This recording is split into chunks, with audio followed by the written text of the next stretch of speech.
کیا آپ ان 7 سوالوں کے جواب جانتے ہیں؟ سوال نمبر 1، جنت کہاں ہے؟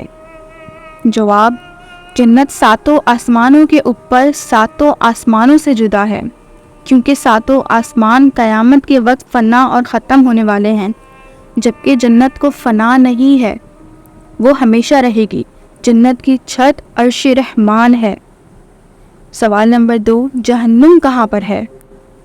جواب، جہنم 7 زمین کے نیچے ایسی جگہ ہے جس کا نام سجین ہے۔ جہنم جنت کے بازو میں نہیں ہے جیسا کہ بعض لوگ سوچتے ہیں۔ جس زمین پر ہم رہتے ہیں یہ پہلی زمین ہے، اس کے علاوہ 6 زمینیں اور ہیں جو ہماری زمین کے نیچے ہماری زمین سے علیحدہ اور جدا ہیں۔ سوال نمبر 3، سورۃ المنتہا کیا ہے؟ جواب، سدرۃ عربی میں بیری اور بیری کے درخت کو کہتے ہیں۔ المنتہا یعنی آخری حد، یہ بیری کا درخت وہ آخری مقام ہے جو مخلوقات کی حد ہے، اس سے آگے حضرت جبرائیل بھی نہیں جا پاتے۔ سورۃ المنتہا ایک عظیم الشان درخت ہے، اس کی جڑیں 6 آسمان میں اور اونچائیاں 7ویں آسمان سے بھی بلند ہے۔ اس کے پتے ہاتھی کے کان جتنے اور پھل بڑے گھڑے جیسے ہیں، اس پر سنہری تتلیاں منڈلاتی ہیں۔ یہ درخت جنت سے باہر ہے۔ رسول اللہ صلی اللہ علیہ وسلم نے حضرت جبرائیل علیہ السلام کو اسی درخت کے پاس ان کی اصل صورت میں دوسری مرتبہ دیکھا تھا، جبکہ آپ نے انہیں پہلی مرتبہ اپنی اصل صورت میں مکہ مکرمہ میں مقام اجیاد پر دیکھا تھا۔ سوال نمبر 4، حورین کون ہیں؟ حورین جنت میں مومنین کی بیویاں ہوں گی۔ یہ نہ انسان ہیں، نہ جن ہیں اور نہ ہی فرشتہ ہیں۔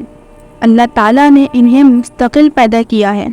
اتنی خوبصورت ہیں کہ اگر دنیا میں ان میں سے کسی ایک کی محض جھلک بھی دکھائی دے جائے تو مشرق اور مغرب کے درمیان روشنی ہو جائے۔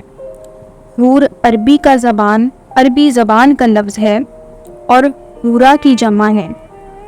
اس کے معنی ایسی آنکھ جس کی پتلیاں نہایت سیاہ ہوں اور اس کے اطراف نہایت سفید ہوں، اور عین عربی میں عینا کی جمع ہے، اس کے معنی ہیں بڑی بڑی آنکھوں والی۔ سوال نمبر 5، ولدان مخلدون کون ہیں؟ جواب، یہ اہل جنت کے خادم ہیں، یہ بھی انسان یا جن یا فرشتے نہیں ہیں، انہیں اللہ تعالیٰ نے اہل جنت کے خدمت کے لیے مستقل پیدا کیا ہے۔ یہ ہمیشہ ایک ہی عمر کے یعنی بچے ہی رہیں گے، اس لیے انہیں الولدان المخلدون کہا جاتا ہے۔ سب سے کم درجے کے جنتی کو 10,000 ولدان مخلدون عطا ہوئیں گے۔ سوال نمبر 6، اعراف کیا ہے؟ جنت کی چوڑی فصیل کو اعراف کہتے ہیں۔ اس پر وہ لوگ ہوں گے جن کے نیک اعمال اور برائیاں دونوں برابر ہوں گی، ایک لمبے عرصے تک وہ اس پر رہیں گے اور اللہ سے امید رکھیں گے کہ اللہ تعالیٰ انہیں بھی جنت میں داخل کر دے۔ انہیں وہاں بھی کھانے پینے کے لیے دیا جائے گا، پھر اللہ تعالیٰ انہیں اپنی فضل سے جنت میں داخل کر دے گا۔ قیامت کے دن کی مقدار اور لمبائی کتنی ہے؟ سوال نمبر 7۔ جواب، 50,000 سال کے برابر، جیسے کہ قرآن مجید میں ارشاد ہے۔ ترجمہ، حضرت ابن عباس رضی اللہ تعالیٰ سے روایت ہے کہ قیامت کے 50 موقف ہیں اور ہر موقف 1000 سال کا ہوگا۔ جب آیت نازل ہوئی تو حضرت عائشہ نے نبی کریم صلی اللہ علیہ وآلہ وسلم سے پوچھا کہ یا رسول اللہ، جب یہ زمین و آسمان بدل دیے جائیں گے تب ہم کہاں ہوں گے؟ آپ صلی اللہ علیہ وآلہ وسلم نے فرمایا، تب ہم پل صراط پر ہوں گے۔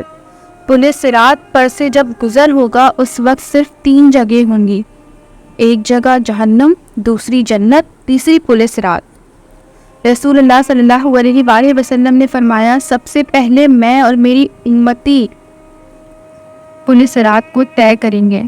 پل صراط کی تفصیل بھی سن لیجیے۔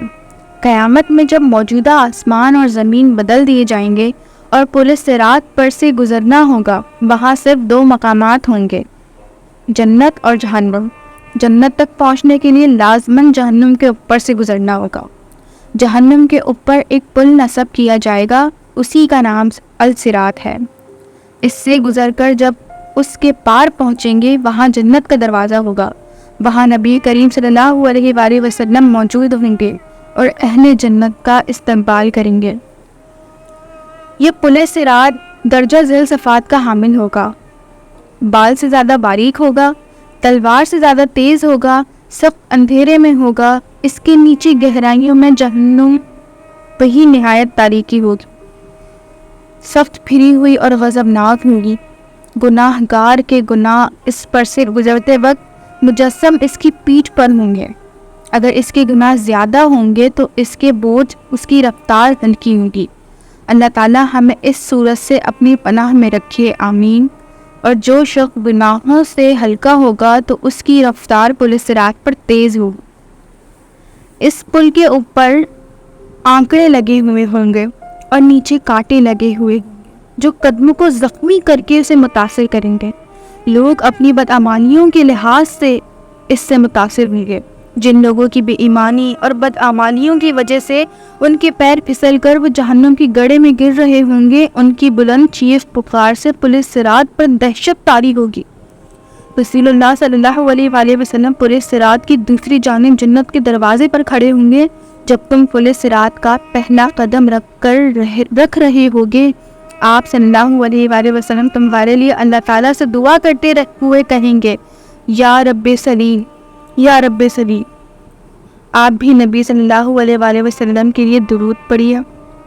لوگ اپنی آنکھوں سے اپنے سامنے بہت سو کو پل صراط سے گرتا ہوا دیکھیں گے اور بہت سو کو دیکھیں گے کہ وہ اس سے نجات پا گئے ہیں۔ بندہ اپنے والدین کو پل صراط پر دیکھے گا لیکن ان کی کوئی فکر نہیں کرے گا، وہاں تو بس ایک ہی فکر ہوگی کہ کسی طرح میں خود پار ہو جاؤں۔ روایت یہ ہے کہ حضرت عائشہ رضی اللہ تعالیٰ قیامت کو یاد کر کے رونے لگیں۔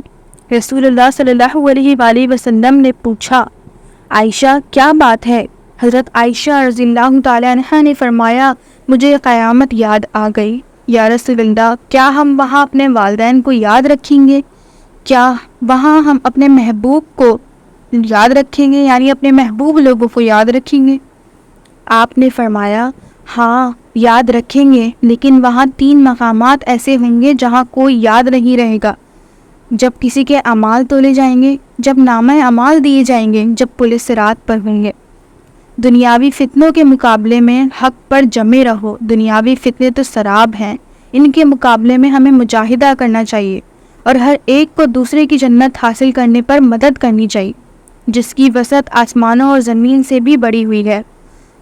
اس پیغام کو آگے بڑھاتے ہوئے صدقہ جاریہ کی نیت کرنا نہ بھولیے گا۔ یا اللہ، ہمیں ان خوش نصیبوں میں کر دے جو پل صراط کو آسانی سے پار کر لیں گے، آمین۔ اے پروردگار، ہمارے لیے اپنا فضل، کرم، رحم والے حسن خاتمہ کا فیصلہ فرمائیے، آمین۔ اس تفصیل کے بعد بھی کیا گمان ہے کہ وہاں کوئی رشتہ داریاں نبھائے گا جس کے لیے تم یہاں اپنے اعمال برباد کر رہے ہو؟ مخلوق کے بجائے خالق کی فکر کرو، اپنے نفس کی فکر کرو۔ کتنی عمر گزر چکی ہے اور کتنی باقی ہے، کیا اب یہی لاپرواہی اور عیش کی گنجائش ہے؟ اللہ پاک ہمیں تمام برائیوں سے محفوظ رکھے اور ہمیں آخرت کی تیاری کرنے والا بنا دیں، آمین ثم آمین یا رب العالمین۔ کمنٹس میں آمین ضرور لکھیے گا۔ اگر آپ کو یہ ویڈیو پسند آئی ہو تو لوگوں کو شیئر کریے گا تاکہ آپ بھی صدقہ جاریہ کا ثواب حاصل کر سکیں۔ جزاک اللہ۔